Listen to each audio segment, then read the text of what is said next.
Wavelength. Nora's first conscious thought was that her mouth tasted like copper pennies.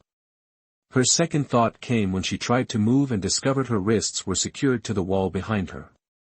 Panic surged, but she forced it down. Panic used oxygen, and something told her oxygen might be in short supply. The room was small, hexagonal, lit by cool blue strips that ran along every edge. No windows. A door, or what she assumed was a door, formed a barely visible seam in one wall. The air smelled wrong, metallic and slightly sweet, with an underlying chemical note that made her throat itch. "Fantastic," she muttered, tugging at her restraints. "Quantum communication specialist Nora Winters, this is definitely not in your job description." A soft hiss made her freeze. The door seam widened, revealing darkness beyond. Nora held her breath. A figure stepped through, and Nora's training evaporated. She'd worked with non-terrestrial species for 8 years at the Pan-Solar Communications Array, but she'd never seen anything like this. The alien was tall, nearly 7 feet, with scaled skin that shifted between deep purple and midnight blue as it moved. Its chest expanded and contracted with shallow breaths behind what appeared to be an atmosphere regulation suit. Most striking were its eyes, 4 of them, arranged in a diamond pattern, all fixed on her with unmistakable suspicion. "You will remain still," it said, its voice emerging through a translator that gave the words a slight echo. "Movement indicates aggression." "I'm restrained," Nora replied, keeping her voice steady. "Not much movement happening." The alien's head tilted slightly. Its upper eyes narrowed while the lower pair widened, an expression Nora couldn't begin to interpret. "A tactical ploy," it said. "Your people are known for deception." "My people? Listen, I don't even know how I got here. Last I remember, I was running diagnostics on the quantum relay at Europa Station." The alien approached cautiously, holding something that looked unsettlingly like a medical scalpel. "I am Tarak, third envoy to the Council of Worlds," he said. "And you have been sent to eliminate me." Nora barked a laugh, then immediately regretted it when she saw all 4 of Tarak's eyes contract to pinpoints. "Sorry, but that's absurd. I'm a communications specialist. The most dangerous thing I've eliminated lately was a bug in the subspace transmission algorithm. Your humor is inappropriate for an assassination attempt. Because there is no assassination attempt. Look at me, I'm 5'4" and I specialize in making sure people can talk to each other across vast distances. Not exactly killer material." Tarak studied her, his scaled skin rippling slightly. "If not for elimination, then why were you delivered unconscious to my holding cell? Why does your breathing apparatus match specifications for human survivability in methane-rich environments?" Nora frowned. "Breathing apparatus?"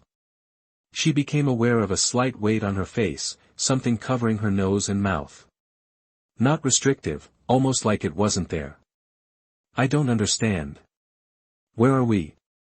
"Abandoned orbital facility, designation unknown.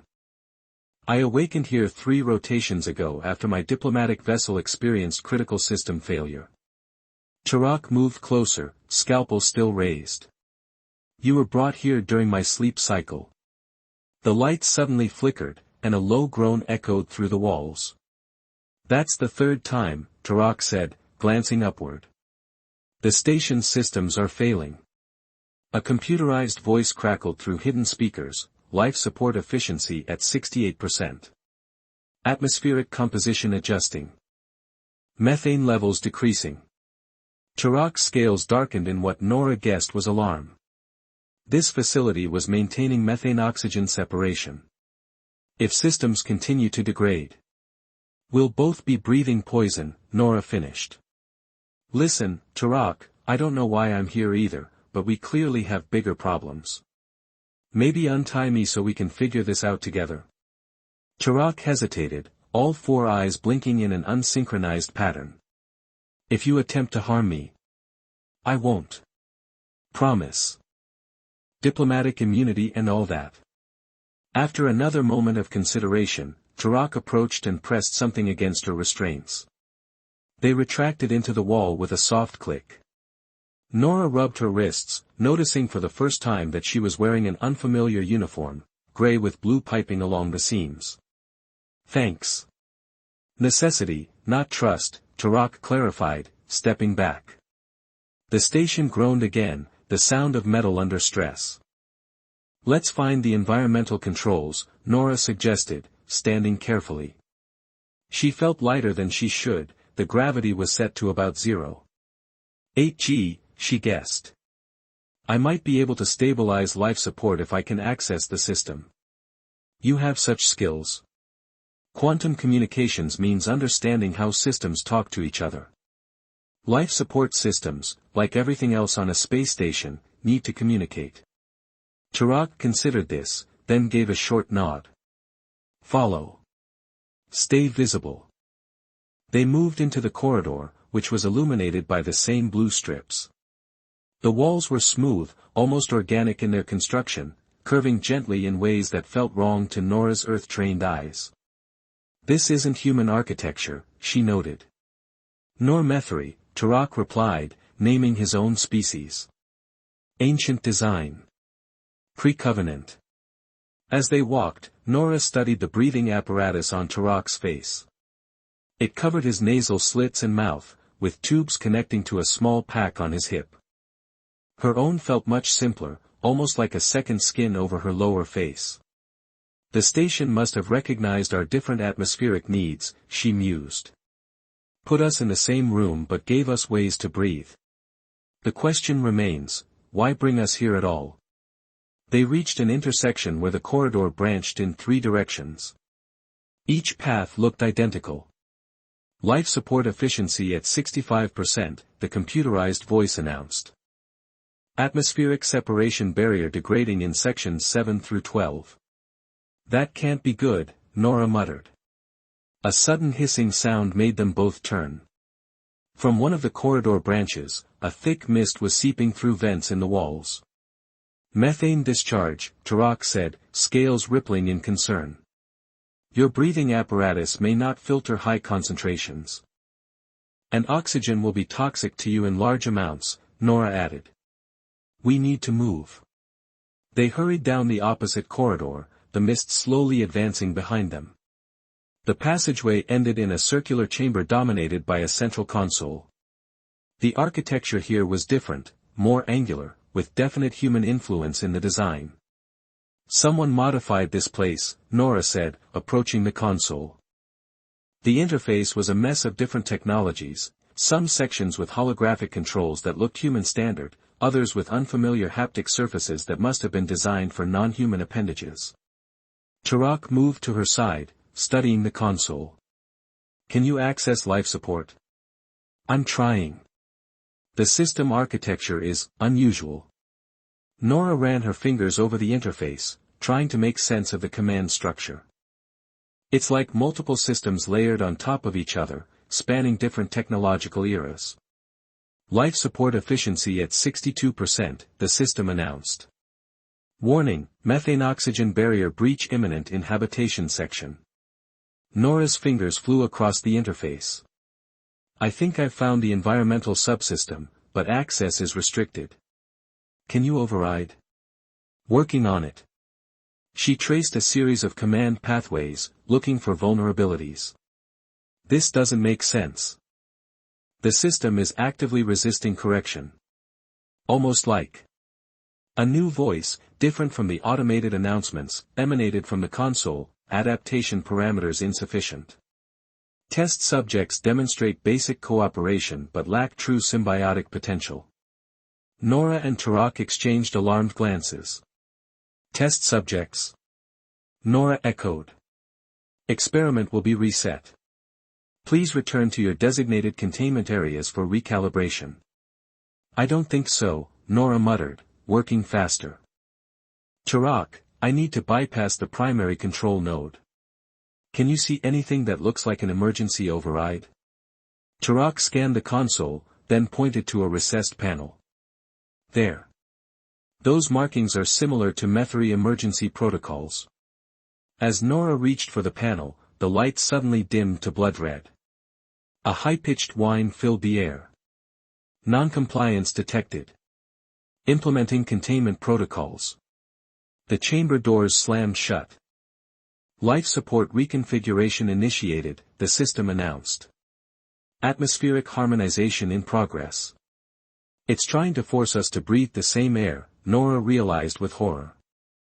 It's removing the atmosphere barriers completely. Turok's scales darkened dramatically. Without my breathing apparatus, oxygen levels above 20% will cause neural degradation. Death follows within minutes. And methane will suffocate me just as quickly. Nora attacked the console with renewed urgency. Whatever's controlling this station, it's treating us like lab rats. For optimal results, subjects must adapt or perish, the system stated calmly. Previous iterations have failed to achieve symbiosis. You will succeed where others have failed. Others? Turok's voice had taken on a slight tremor. How many test subjects came before us? The question hung in the air, unanswered. Nora's fingers finally found a promising command sequence. I think I can force a system restart on the environmental controls, but it'll be temporary. We need to find the central processing core. And if we cannot? She met all four of Turok's eyes. Then we're going to find out exactly how well these breathing apparatuses work. The console flashed as Nora executed the command. The red lights flickered, then returned to the blue glow from before. System reboot acknowledged. Atmospheric separation temporarily restored. Warning, unauthorized intervention detected. Adaptation protocols will resume in 15 minutes. Nora stepped back from the console. 15 minutes. That's how long we have to find the central core and figure out what the hell is going on. Turok nodded, his scales shifting to a slightly lighter shade. Led on, communications specialist. It appears we must communicate with this station, or die trying. Resonance. 15 minutes isn't much time, Nora muttered, scanning the chamber for any indication of which way to go. Turok moved to a wall panel displaying an illuminated schematic. This station appears to have a radial design. If central processing exists, it would be located here. He pointed to the hub of the wheel-like structure.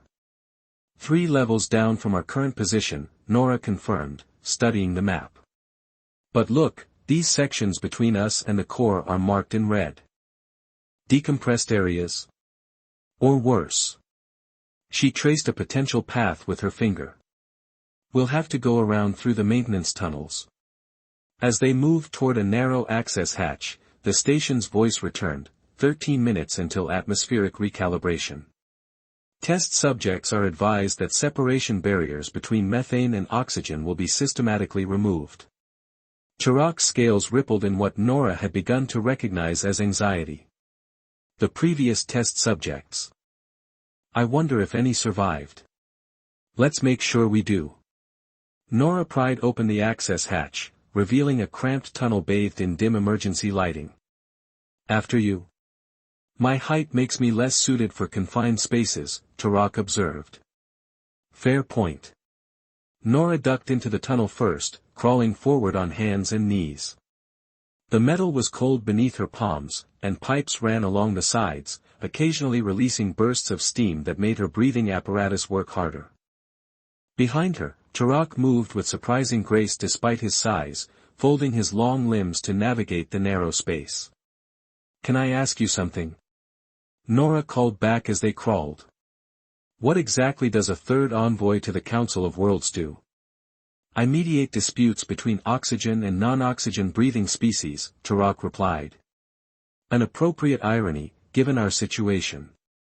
And you're good at it? I was selected for my ability to understand perspectives vastly different from Methuri standard thinking. My colleagues find humans particularly challenging. Nora laughed softly. We have that effect on people. The tunnel began to slope downward. As they descended, Nora noticed strange markings etched into the walls, symbols that seemed to shift when viewed from different angles. These markings, Turok said, they resemble archival script. Stories say the archivists built stations across the galaxy before disappearing 50,000 years ago. 10 minutes until atmospheric recalibration, the system announced, its voice somehow following them into the maintenance tunnel. The passage suddenly opened into a larger junction room. Multiple tunnels branched out like spokes from a hub. In the center stood a cylindrical terminal covered in the same shifting symbols. Nora approached the terminal cautiously. If this is archivist technology, how is it interfacing with modern systems? The archivists were said to build adaptive technology, Turok explained, examining the terminal. Designed to evolve with each new species that encountered it. When Nora placed her hand on the terminal's surface, it illuminated, projecting a three-dimensional map of the station. A pulsing red dot indicated their location, and a blue glow highlighted their destination 2 levels below. There, she pointed. But these areas between us are marked as hazardous. 9 minutes until atmospheric recalibration. Test subjects are reminded that cooperation is essential for survival. Turok studied the map. This junction connects to a vertical shaft that could take us directly to the processing level. But we'd have to cross through this section. Nora indicated a large chamber labeled with warning symbols. No alternative route would get us there in the time remaining. Nora nodded grimly. Then we take our chances. They selected a tunnel that sloped steeply downward. As they descended, the temperature dropped noticeably. Frost began to form on the walls, cracking beneath their touch. Cold preservation chamber, Turok observed, his breath visible even through his breathing apparatus. Likely used for specimen storage. Specimens like us, you mean? Nora shuddered, not entirely from the cold. The tunnel ended at a sealed door. Frost had accumulated around its edges, forming crystalline patterns that resembled the shifting symbols they'd seen earlier. 7 minutes until atmospheric recalibration. Nora examined the door's control panel.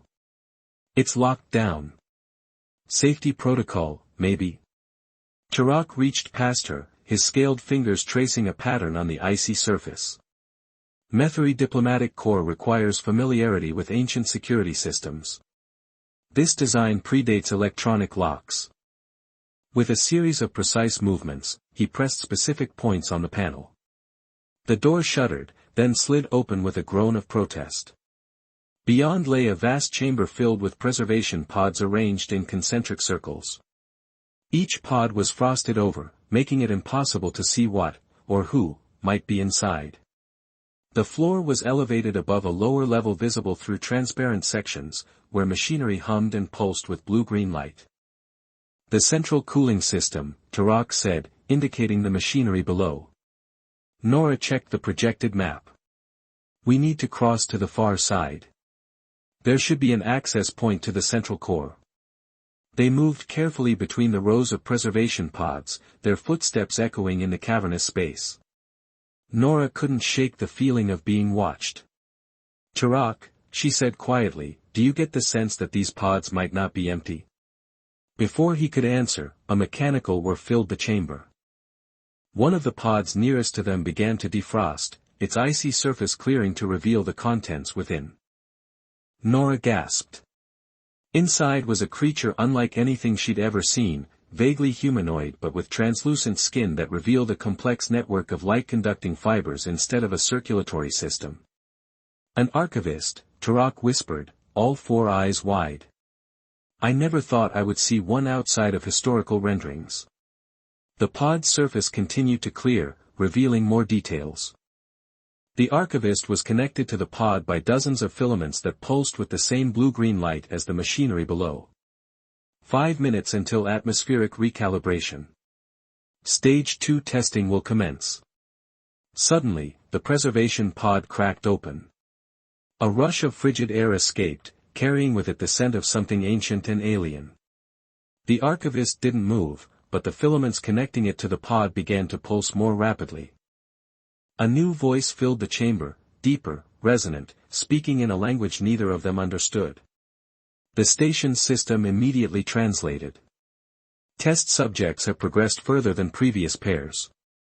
Cognitive synchronization possible. Proceed to final evaluation. The transparent sections of floor beneath them abruptly retracted. Nora screamed as she and Turok plummeted to the lower level, landing hard on a platform surrounded by the cooling machinery. Turok recovered first, helping Nora to her feet. "Are you injured?" "Just bruised," she winced. What did it mean by cognitive synchronization? The machinery around them hummed louder, and panels on the walls slid open to reveal dozens of small drones. Each about the size of a human fist, they swarmed into the air, their surfaces glowing with the same symbols they'd seen throughout the station. Final evaluation commencing. Atmospheric separation will be maintained if test subjects demonstrate true symbiosis. One drone detached from the swarm and hovered before them, projecting an image of the station's central core, a crystalline structure surrounded by protective layers. Previous test subjects failed to understand. The core cannot be accessed by either oxygen or methane breathers alone. Both atmospheric types are lethal to the control systems. Only through perfect synchronization can balance be achieved.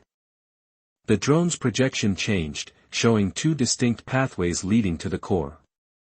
"I think I understand," Nora said, studying the projection. "The core is shielded by atmospheric barriers. We need to access it simultaneously from different sides, one path for oxygen environments, one for methane. 3 minutes until atmospheric recalibration. Final evaluation requires parallel processing." Turok nodded. "We must act as one entity despite being physically separated." The drones formed into two streams, each leading toward a different access point. Without hesitation, Nora followed one stream while Turok followed the other. They moved deeper into the machinery, losing sight of each other as the pathways diverged. Nora's path led her through a series of increasingly narrow passages, the air growing richer in oxygen, dangerous for Turok but comfortable for her. Her breathing apparatus loosened slightly, allowing her to inhale more deeply. "Turok," she called over her shoulder. "Can you hear me?" His voice came back faintly. "The pathways are atmospherically sealed from each other. We are now breathing our native gases. 2 minutes until full atmospheric recalibration. Core access requires simultaneous authentication." Nora's pathway ended at a small chamber containing a terminal similar to the ones they'd encountered before, but this one had a hand-shaped indentation clearly designed for human anatomy. "I've reached an authentication terminal," she called out, unsure if Turok could still hear her. To her relief, his voice responded, "As have I, mine appears configured for methary physiology. 1 minute remaining. Both terminals must be activated simultaneously to access core processing." Nora placed her hand on the terminal. "On my count, Turok. 3, 2, 1. She pressed her palm against the surface as Turok presumably did the same. The terminal hummed, then glowed bright blue. The wall before her slid open, revealing the central core, a massive crystalline structure pulsing with light. Similar doors must have opened on Turok's side, as she could now see him across the chamber, separated from her by invisible atmospheric barriers that kept their breathing gases separate while allowing visual contact. The core between them shifted, reconfiguring itself to present interfaces on both sides. Authentication accepted. Symbiotic potential confirmed. Access granted to central processing. Nora studied the interface before her. "I'm seeing command sequences for station functions. Life support, navigation, communication. My interface shows similar options," Turok confirmed. "But also historical data. This station has been conducting these tests for thousands of years.